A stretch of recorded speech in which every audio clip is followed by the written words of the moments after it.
সন্ধ্যা পূজার নীরব গল্প। সবসময় তো সকালবেলার পুজোর ভিডিও দেখাই, আজ ভাবলাম না, চলো একটু অন্যরকম করি। আজ তোমাদের নিয়ে চলি সন্ধ্যা পুজোর সময় নরম আলোয়। সকালের পুজোয় আজ এত ফুল পেয়েছিলাম যে ঠাকুর ঘরটা একদম ফুলে ফুলে ভরে উঠেছিল। সত্যি বলতে কি, সকালের পুজো দিতে গিয়ে মনটাই ভরে গিয়েছিল ভালো লাগায়। সকালবেলার পুজোতে যেমন আরতির আগেই অনেক কাজ থাকে, ঠিক তেমনি সন্ধ্যা পুজোতে আরতির পরেও কাজ শেষ হয় না। আরতি আমার হয়ে গেছে, হনুমান চালিসার নিত্যদিনের দুবেলার পাঠও আজ সম্পন্ন। এবার পালা ঠাকুরের সজ্জা দেওয়ার। আজ আমি তোমাদের দেখাবো আমার ঠাকুর ঘরে আমি কিভাবে ঠাকুরের সজ্জা দিই। শুরুতেই একটা কথা বলি, সবার বাড়ির নিয়ম এক নয়, সবার সাধ্য আর সুবিধাও এক নয়।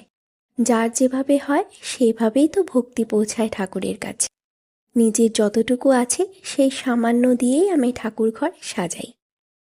এবার আস্তে আস্তে সকালের পুজোর ফুলগুলো তুলে নিচ্ছি।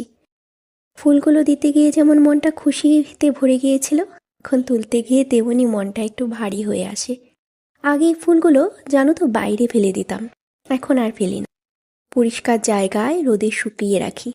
ফুল, তুলসী পাতা, আম্রপল্লব সব কিছু, এই শুকনো ফুল দিয়ে আমি ঘরে ধূপ তৈরি করি। সেই দিনটা এলে তোমাদের সাথে অবশ্যই শেয়ার করব। এবার ঠাকুরের সজ্জা দেওয়ার পালা।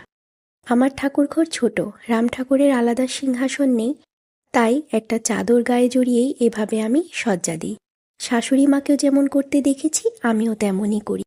তারপর পালা আমার গোপাল সোনার।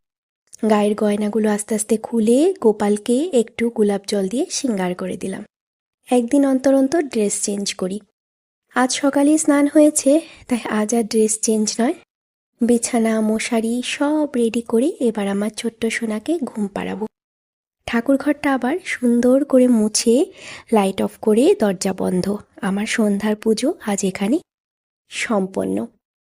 কেমন লাগলো তোমাদের আমার এই সন্ধ্যাবেলার পুজোর গল্প? ভালো লাগলো জানিও। আজকের ভিডিওটা এখানেই শেষ। ভালো থেকো, সুস্থ থেকো, আবার দেখা হবে নতুন কোনো ছোট মুহূর্ত নিয়ে। এখনকার মতো আসছি। আর ভিডিওটা ভালো লাগলে কমেন্ট আর লাইক করতে কিন্তু ভুলো না।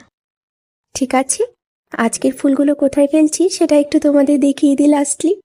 এই যে এখানেই কিন্তু জমাই, এখানে দিনের বেলা ভালো রোদ পড়ে, তাই এখানেই সুন্দর করে এগুলো শুকিয়ে যাবে। তো চলো, আজকের মতো ভিডিওটা এখানেই শেষ করে দেব। অনেক গল্প করে নিয়েছি, আর গল্প করতে যে এত ভালোবাসি তাই তো রোজ দিন চলে আসি গল্প করার জন্য। আবার চলে আসবো কালকে নতুন কোনো মুহূর্ত নিয়ে। এখনকার মতো বাই বাই।